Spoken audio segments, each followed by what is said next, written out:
Welcome to kitchen bites with Prashanthi. తక్కువ క్యాలరీస్తో well balanced food కోసం వెతుకుతున్నారా? అయితే ఈ కిన్వా సలాడ్ని ఒకసారి ట్రై చేయండి. పక్కా కొలతలతో ఈ కిన్వా సలాడ్ని ఎలా ప్రిపేర్ చేయాలో నేను ఈ వీడియోలో చూపిస్తున్నాను, చూసేసేయండి. నేను ఇక్కడ వీడియోలో చూపిస్తున్న విధంగా 1 కప్పు మెజర్మెంట్తో కిన్వా రైస్ని తీసుకున్నాను.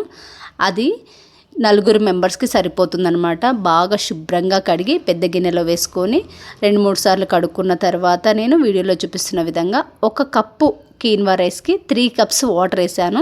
దీన్ని నేను వంపేయడం లేదు, రైస్ లాగా అలానే ఉడికించుకున్నాను. స్టవ్ మీడియం ఫ్లేమ్లో పెట్టుకొని 10 నిమిషాలు కుక్ చేసుకుంటే సరేసురులాగా అయిపోతుందన్నమాట. ఇది పొడి పొడిగానే వస్తుంది, ఉప్మాలాగా మెత్తగా ఏం రాదనమాట. ఇలా ఉడికించుకున్న తర్వాత దీన్ని కొంచెం చల్లారినాక నేను ఫ్రిడ్జ్లో పెట్టుకున్నాను. ఒక 1 అవర్ అన్న ఫ్రిడ్జ్లో పెట్టుకుంటే బాగా పొడి పొడిలాడుతూ టేస్టీగా ఉంటుందన్నమాట. దీంతో నేను ఈ లోపల వెజిటబుల్స్ అన్నీ చూపిస్తాను, చూసేసేయండి. ఇన్నే వెజిటబుల్స్ వాడాలనేం లేదండి. మీ ఇంట్లో ఎన్ని వెజిటబుల్స్ అవైలబుల్ ఉంటే అన్ని వెజిటబుల్స్ వేసుకొని సలాడ్ చేసుకొని తినండి.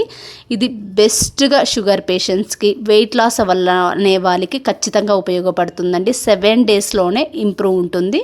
దీనికోసం నేను red capsicum, green capsicum, beetroot, carrot, అలాగే కొరియండర్, నిమ్మకాయలు, సొరకాయ ఇవన్నీ బాగా కడిగి పీల్ తీసుకొని, దీనికి మెయిన్ ఏంటంటే మనం ఎంత సన్నగా కట్ చేసుకుంటే అంత బాగా ఉంటుందన్నమాట సలాడ్ అన్నమాట.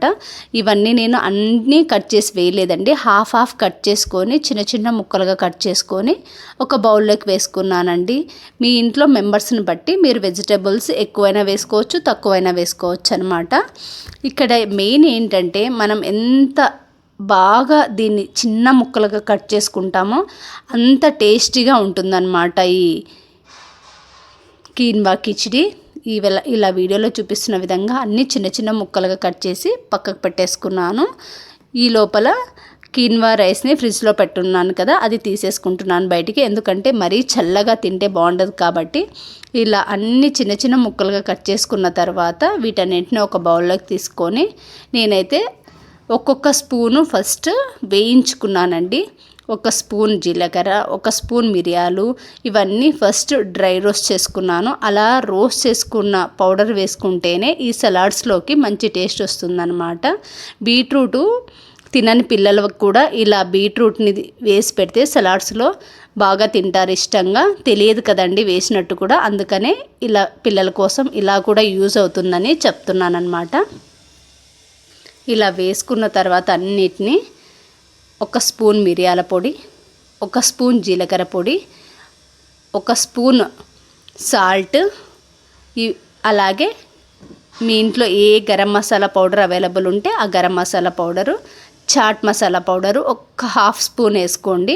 ఇవన్నీ వెజిటబుల్స్కి అన్నీ పట్టేటట్టు బాగా కలుపుకోవాలి.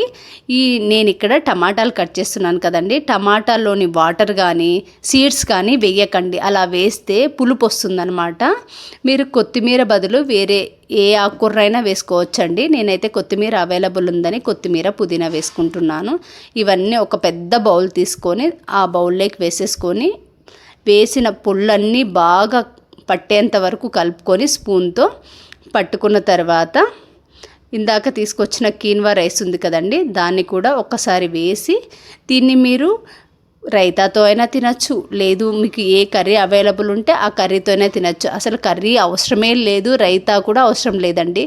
ఏమంటే చిన్నపిల్లలు ఇలా తినలేరు కాబట్టి ఆప్షన్ చెప్తున్నాను. మేమైతే రైతా వేసి దీంతోకి బాగా మిక్స్ చేసుకొని సర్వ్ చేసుకున్నామండి. అంతే అండి, ఎంతో simple tasty home made quinoa salad ఇలా ఇంట్లోనే ప్రిపేర్ చేసుకొని తినండి.